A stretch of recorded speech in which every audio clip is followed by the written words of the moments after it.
प्यारे बच्चों, कैसे हैं आप। मैं आपकी हिंदी की अध्यापिका गरिमा गोयल 9वीं कक्षा में आप सभी का स्वागत करती हूँ।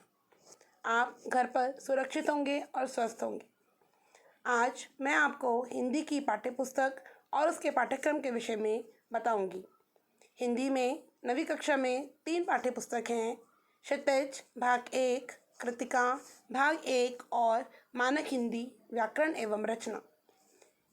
क्षितिज का जो पाठ्यक्रम है वो 2 खंडों में विभाजित है, गद्य खंड और पद्य खंड। क्षितिज में गद्य खंड में 2 बैलों की कथा, लहासा की ओर, सांवले सपनों की याद, नाना साहब की पुत्री देवी, मैना को भस्म कर दिया गया, प्रेमचंद के फटे जूते और मेरे बचपन के दिन आदि पाठ सम्मिलित हैं।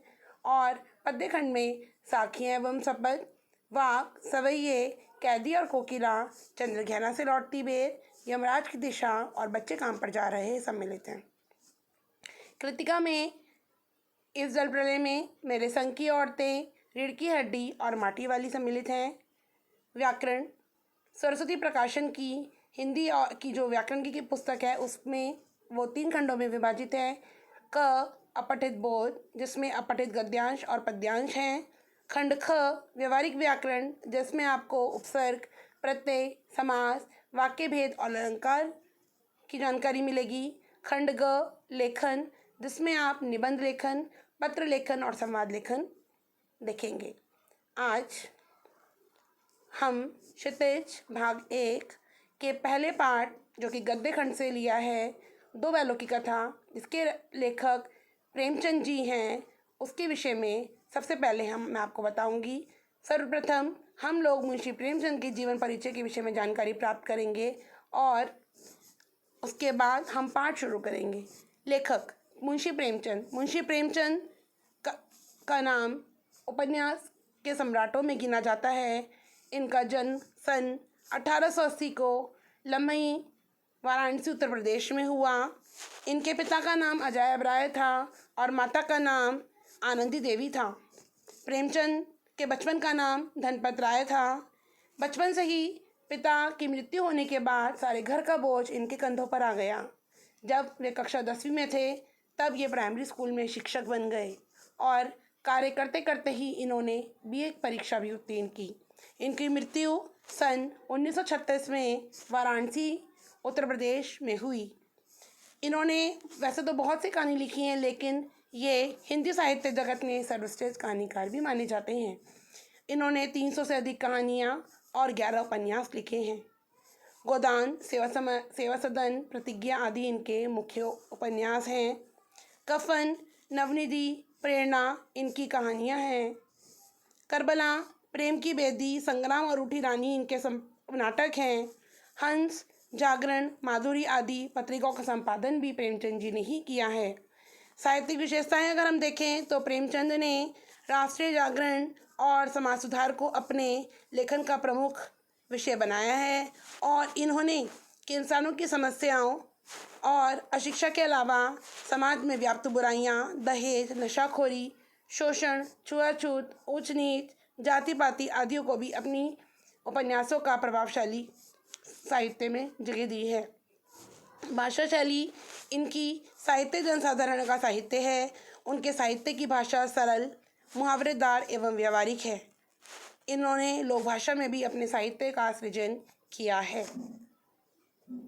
इस पाठ 2 बैलों की कथा के मुख्य पात्र झूरी की पत्नी, गया, हीरा और मोती और एक छोटी सी लड़की हैं, जिसमें झूरी बैलों से प्रेम करने वाला एक भावुक व्यक्ति है और झूरी की पत्नी अपने भाई की हितैषी है, परंतु व्यवहार से वो गुस्सैल और निर्दयी ही है। गया निर्दयी और पशुओं के प्रति क्रूरता रखता है और अपने बल का प्रदर्शन सबके आगे करता है। हीरा और मोती वे पछाई जाति के जानवर हैं, देखने में सुंदर और एक दूसरे से बहुत अधिक प्रेम करते हैं। लड़की दयालु है और बैलों के प्रति ममता रखती है, लेकिन उसकी माँ के मर जाने के बाद उसे सौतेली माँ का व्यवहार बहुत पीड़ित करता है, जिससे वो अत्यंत दुखी रहती है। आइए हम लोग इस कहानी को देखते हैं और समझते हैं।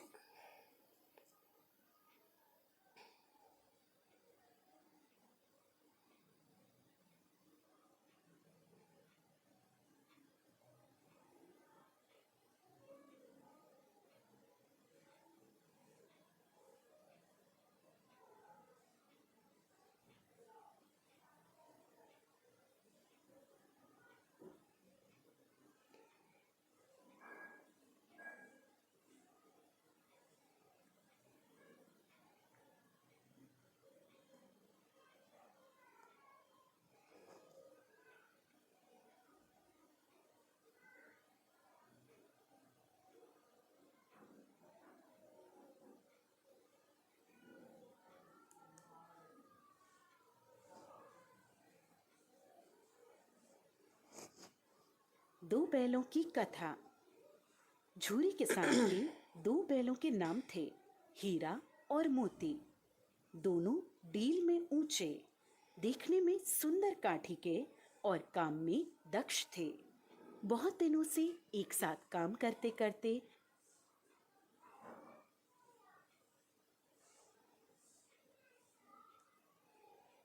रहते रहते दोनों में भाईचारा हो गया था।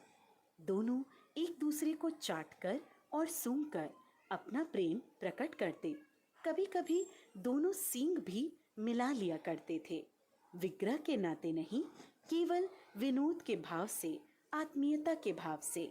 एक बार झूरी ने अपने दोनों बैलों की जोड़ी को पत्नी के आग्रह पर ससुराल कार्यवश भेज दिया, लेकिन बैलों को इस बात का जरा सा भी एहसास नहीं था कि उन्हें क्यों भेजा जा रहा है।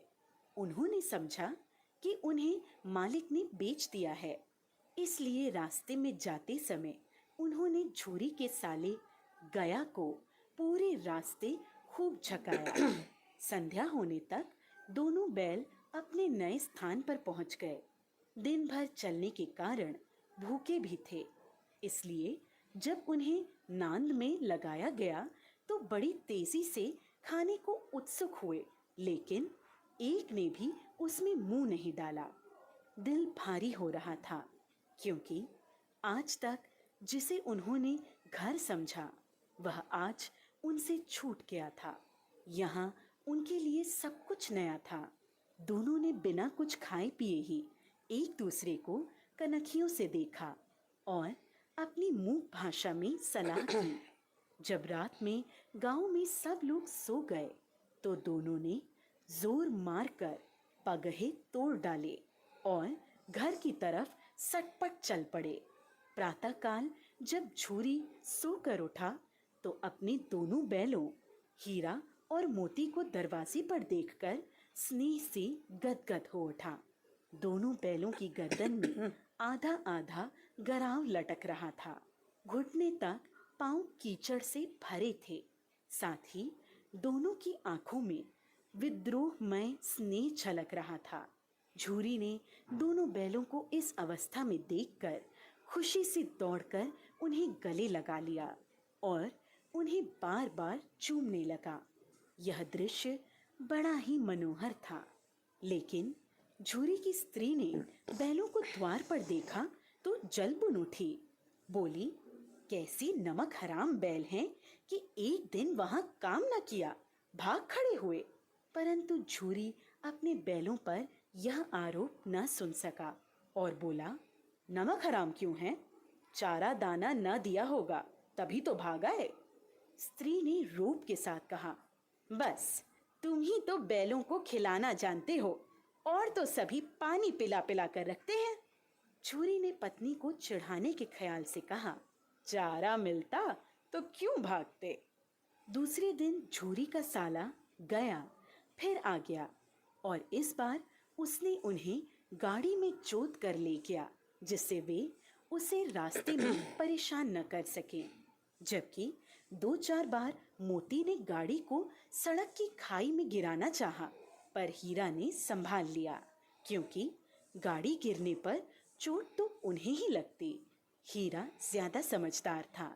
संध्या समय घर पहुंचकर दोनों को मोटी रस्सियों में बांधा गया और कल की शरारत का मजा चकाने के उद्देश्य से उन्हें फिर वही सूखा भूसा दिया गया, जबकि अपने घर के बैलों को खली, चूनी सब कुछ दिया गया।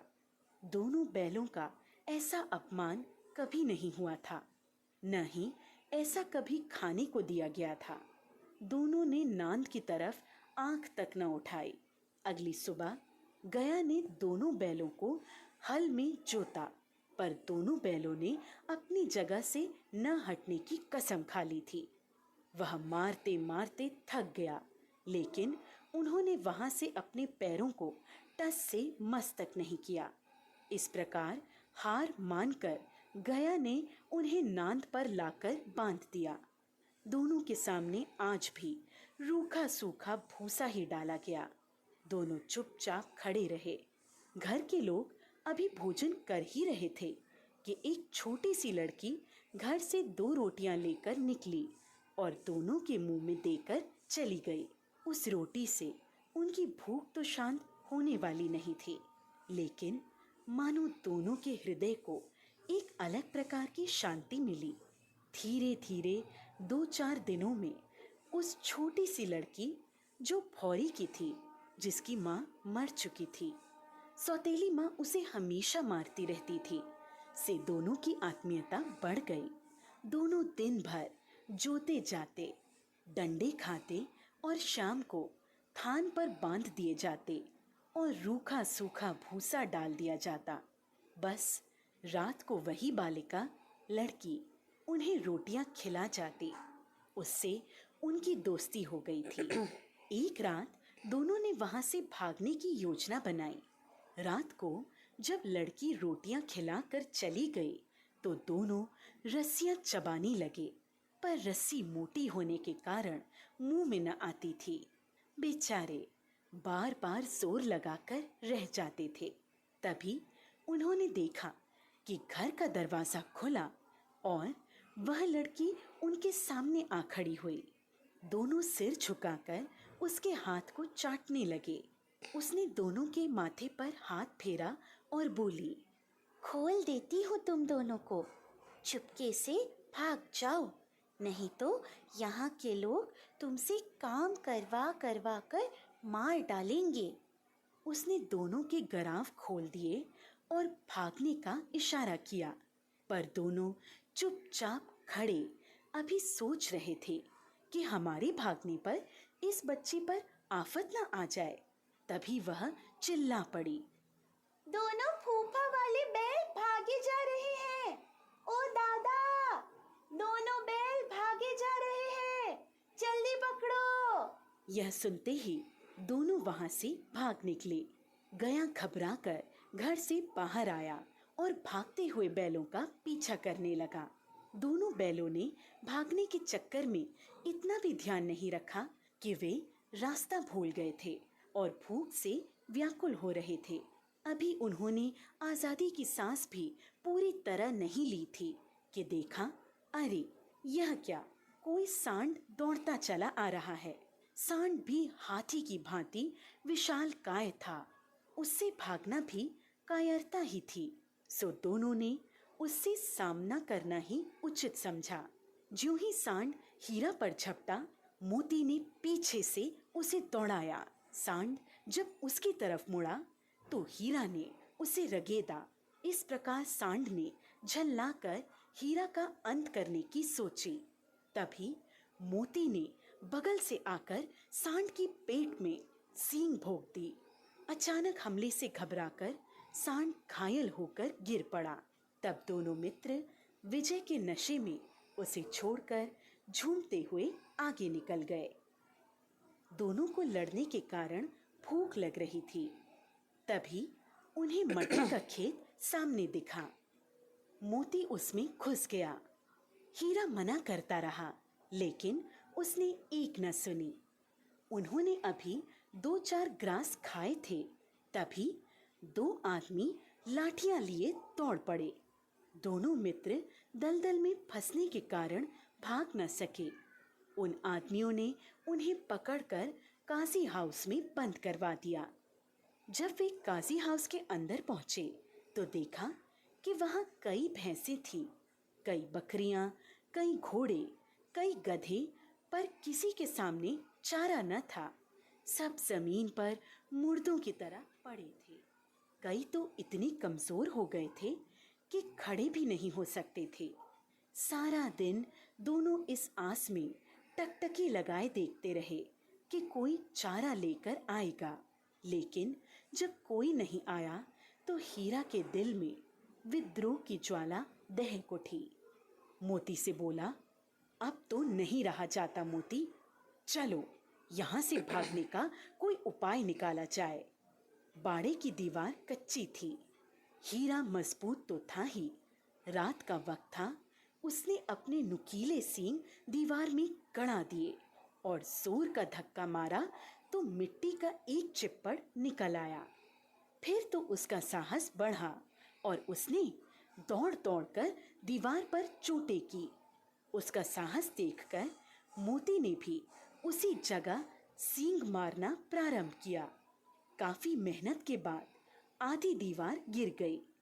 दीवार का गिरना था कि अधमरे से पड़े हुए सभी जानवरों में भी जान आ गई।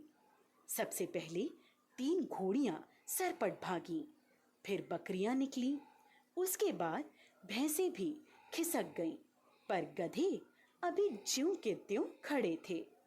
मोती ने उन्हें भी सींगों से मार मार कर बाड़े से बाहर निकाल दिया और अपने मित्र हीरा के पास बैठ गया, क्योंकि हीरा मोटी रस्सी से बंधा होने के कारण भाग नहीं सकता था। इसलिए मोती भी नहीं भागा। अगले दिन बाड़े की हालत देखकर वहां के चौकीदारों ने गुस्से में आकर हीरा और मोती की जमकर पिटाई की। अब उन्हें खाने को भी कुछ नहीं दिया जाने लगा। कुछ दिन इसी तरह बिताने पर एक दिन नीलामी हुई और उसमें एक व्यापारी ने दोनों बैलों को खरीद लिया। दोनों मित्र उस व्यापारी के साथ चल दिए। चलते चलते सहसा दोनों को ऐसा मालूम हुआ कि यह परिचित राह है। हाँ, इसी रास्ते से गया उन्हें ले गया था। वही खेत, वही बाग और वही गांव मिलने लगे। प्रति क्षण उनकी चाल तेज होने लगी। सारी थकान, सारी दुर्बलता गायब हो गई। उन्हें लगा कि यहाँ से अब उनका घर भी पास ही है।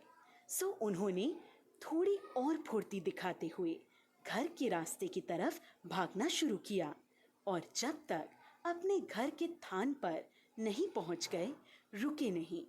व्यापारी भी उनके पीछे पीछे भागता आ रहा था। झूरी द्वार पर बैठा धूप खा रहा था और अपने बैलों के बारे में ही सोच रहा था। एकाएक उसकी नजर अपने बैलों पर पड़ी। वह खुशी से दौड़कर उनके पास पहुंचा और उन्हें बारी बारी से गले लगाने लगा। दोनों बैलों की आंखों में आनंद के आंसू बहने लगे। एक छुरी का हाथ चाट रहा था तो दूसरा उसका पैर। तभी व्यापारी आ पहुंचा। उसने छुरी से कहा, ये मेरे बैल हैं, मैं इन्हें नीलामी कराकर ला रहा हूँ। अभी वह बातें कर ही रहा था कि मोती ने उसकी ओर सींग चलाया। व्यापारी पीछे हटा तो मोती ने उसे दौड़ा लिया और तब तक दौड़ाता रहा जब तक व्यापारी गांव से बाहर नहीं निकल गया। फिर मोती विजयी सूर की भांति वापस स्थान पर अपने मित्र हीरा के पास आ गया। थोड़ी देर में नांदों में खली, भूसा, चोकर और दाना भर दिया गया। दोनों मित्र बड़े चाव से उसे खाने लगे। झूरी खड़ा दोनों को सहला रहा था और उनकी शारीरिक कमजोरी को देखकर मन ही मन व्यथित भी हो रहा था। तभी झूरी की पत्नी ने भी आकर दोनों के माथे चूम लिए। प्रेमचंद।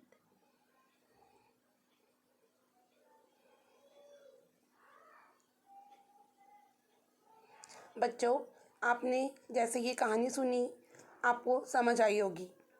आपने इसमें ये समझा कि कैसे हीरा और मोती ने अंत समय तक एक दूसरे का साथ नहीं छोड़ा। हौसले से काम लेकर उन्होंने एक दूसरे का साथ दिया और अंत में उनकी विजय भी हुई। आज़ादी सबको अच्छी लगती है, कोई किसी के बंधन में नहीं रहना चाहता। जानवर बोल नहीं सकते, लेकिन वह समझ हर चीज़ की रखते हैं। इसलिए इस कहानी से हमें ये शिक्षा मिलती है कि हमें अपनों का साथ कभी नहीं छोड़ना चाहिए। दुख में जो हमारा साथी होता है, वही हमारा सच्चा मित्र और सच्चा साथी भी होता है। Thank you.